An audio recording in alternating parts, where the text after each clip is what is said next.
Hey everybody, this is Rydo, and we are looking at the new expansion for Hearthstone, Journey to Unguru.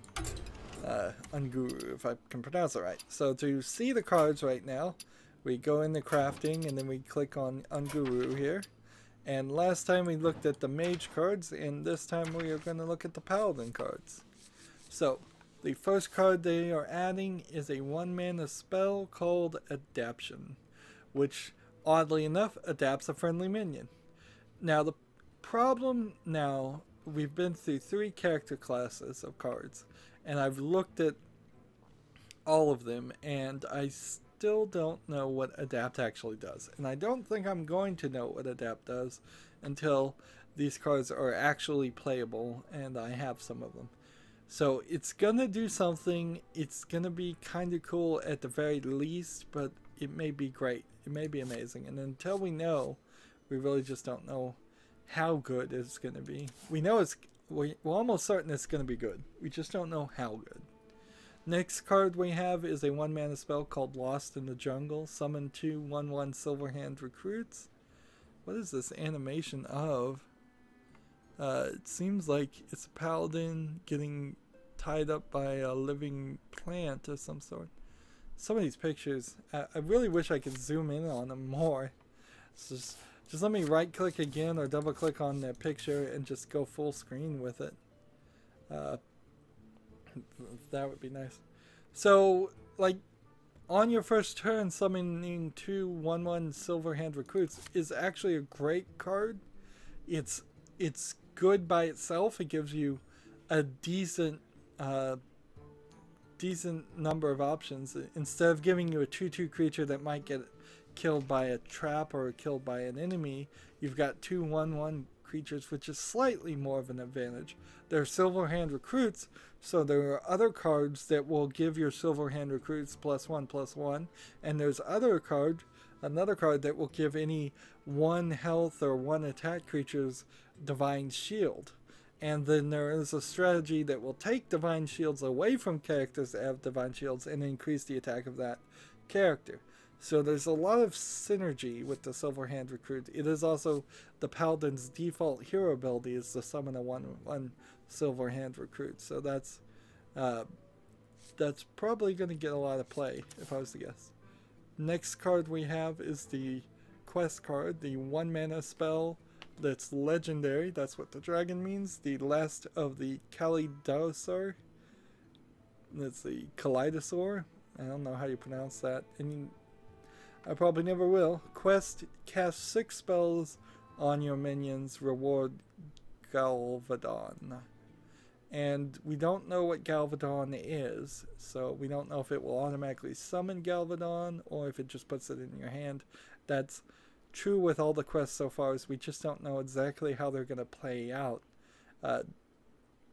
Casting 6 spells on your minions as a paladin is a slightly difficult task, but not incredibly difficult.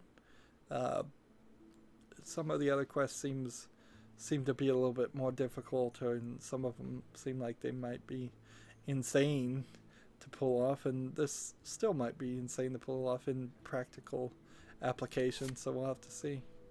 Next card we have is a 2-mana, 2-attack, 2-health Murloc called the Hydrologist. It has a battle cry to discover a secret. What's interesting here is we're getting more Murlocs. In the last expansion, we were given slightly more Murlocs than you could have in your deck. You can have 30 cards in your deck. There's now slightly more than 15 Murlocs available before this expansion even comes. Now, that being said, there is some weirdness there because almost all of the Murlocs came out, I believe, in the League of Explorers. No, some of them came in the League of Explorers, and I think they came out in the Grand Tournament. And if that's true, or was it Goblins versus Gnomes? I don't remember which expansion introduced the Murlocs heavily, But either it was the Grand Tournament or Goblins versus Gnomes, and since the Grand Tournament and Blackrock Mountain are about to get banned, almost all of the Murloc cards are going to get banned. So they're having to replace them, which isn't a terrible idea. I guess it allows them to take a second chance at releasing Murloc cards that are going to be a little bit more balanced, because making a Murloc deck by itself is actually a pretty good winner. My Murloc deck has a win ratio of 70% according to my deck tracker application, which is much higher than the 50% that Blizzard wants you to have.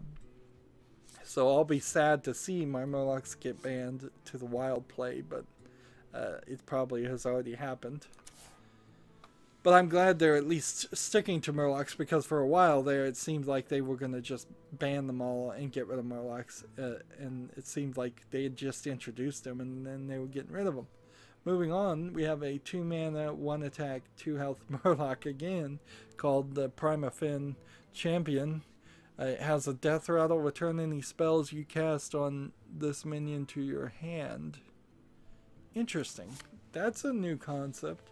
So with this quest to cast 6 spells on your minions, you could potentially take this Murloc, power him up with 4 or 5 spells. Let's just be conservative and say you do 3 spells on him.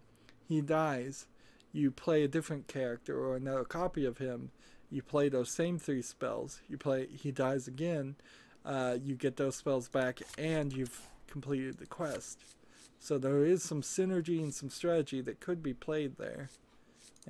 And that's on top of the already really powerful Murloc strategies that synergizes very well already. Next card we have is a 4-mana, 3-attack, 4-health beast called the Light Fused Stegodon. Battlecry, adapt your Silverhand recruits. So there's definitely going to be an adapt version of every single card in the game. New expansions and old expansions. But we still don't really know yet what adapt actually does. Or at least I don't know. So this is probably for a Silverhand recruit deck that's built around that synergy and that strategy, versus a Murloc deck, which you really couldn't do both at the same time. There's just not enough room for cards there, unless they come back at some point and let us have 60 cards in the deck, which is closer to Magic the Gathering, where you have like 60 cards, or Yu-Gi-Oh, where you have 60 cards, I believe, or 80 cards even, depending on the rules that day. Unless they allow us to have more cards, I can't imagine you're going to have multiple strategies in your deck. And I don't think that would particularly be the right thing to do by default, is to tell people they have to have twice as many cards in their deck. It would just make the games go longer and just be more random on what you draw. But I wouldn't be upset if there was kind of a pro mode to play, or a practice mode where you could play with more cards. I wouldn't mind if there was a practice mode where you could play with every card you own and just go with this super long tournament thing. That would be fun to play at least once or twice.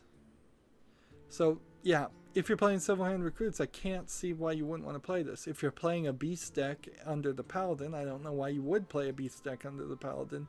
I don't see why you would play it, why you wouldn't want to play this either. It's a pretty good card.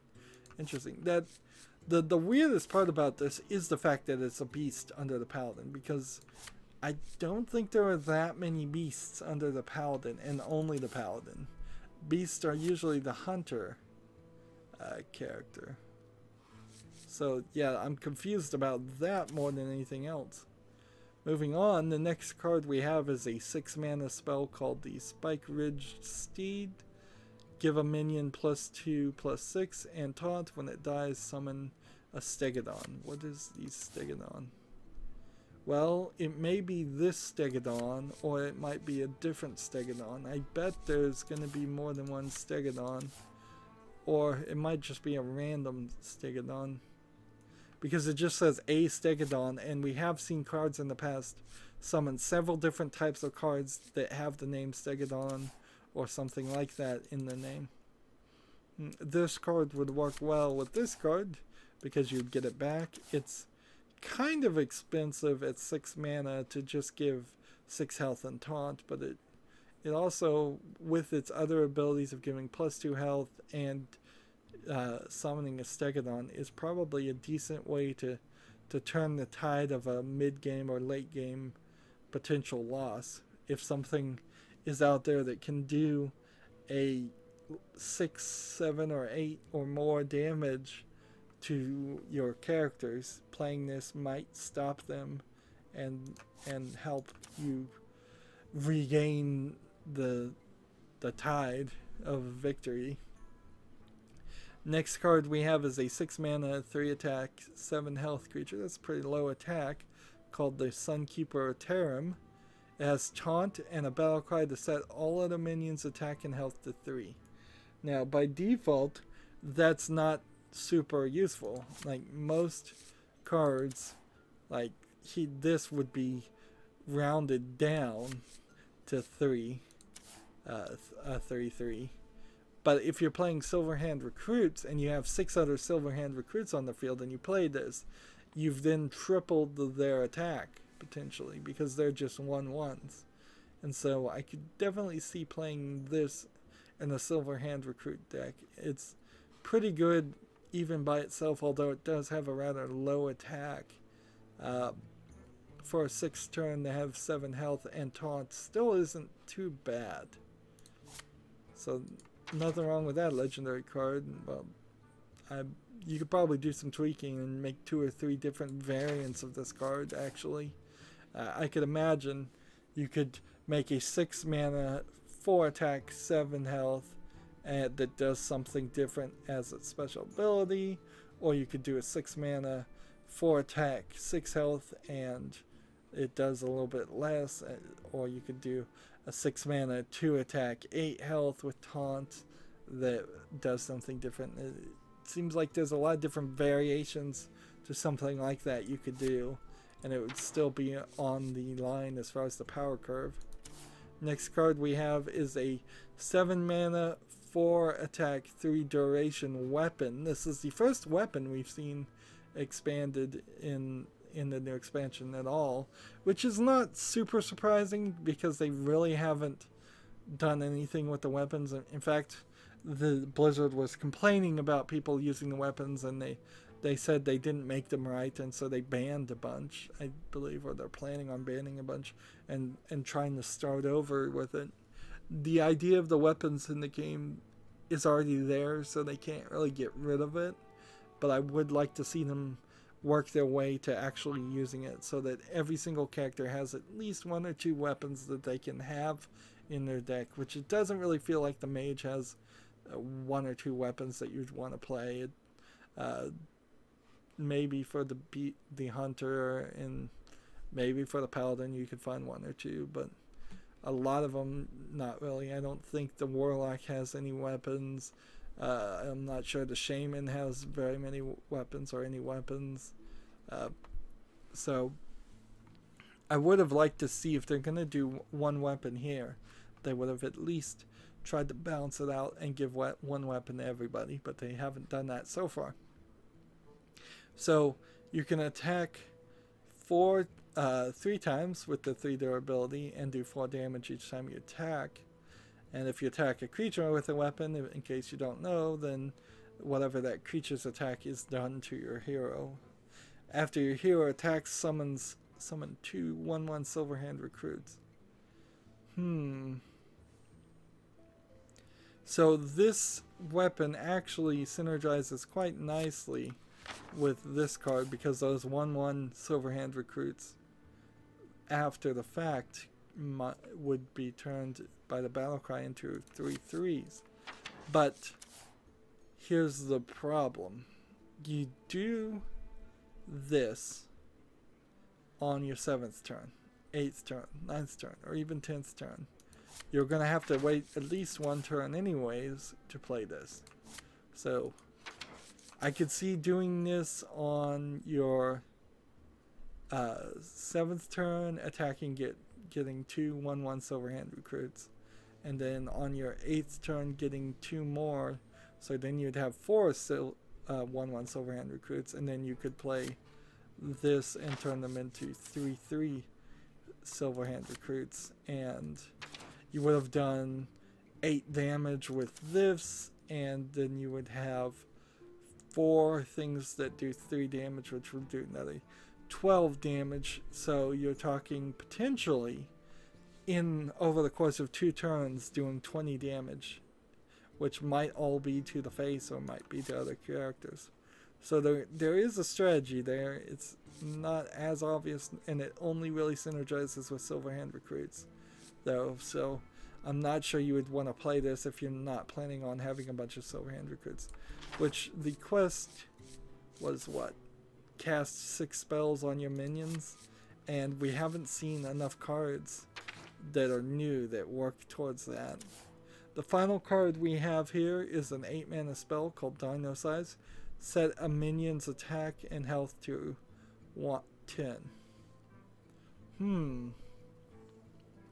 So this card by itself seems like it's going to get a lot of play. It seems like an amazingly good card to play. If you played this on the 10th turn, you could use your hero ability to summon a 1/1 and then use the 8 remaining mana to make it a 10/10. And that you don't need any other cards there, just the hero ability of the Paladin, and this is a Paladin only card.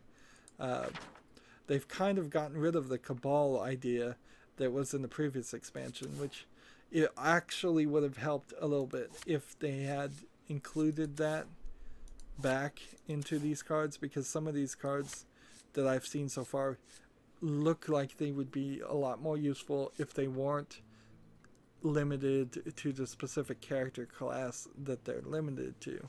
And it feels like on a couple of these cards they're in the wrong character class. Similarly to this, like the fact that this is a beast just feels like it's in the wrong character class, that it should be in the hunter, and it's just being put here so that every hero gets 12 expansions. The other thing on Dino Size is that if you played this and then Dino Sized it to a 10/10 and then it died somehow at a 10/10, then you would get Dino Size back and could play it again. Plus you can have 2 of those. So Paladin has got some interesting cards in its expansion.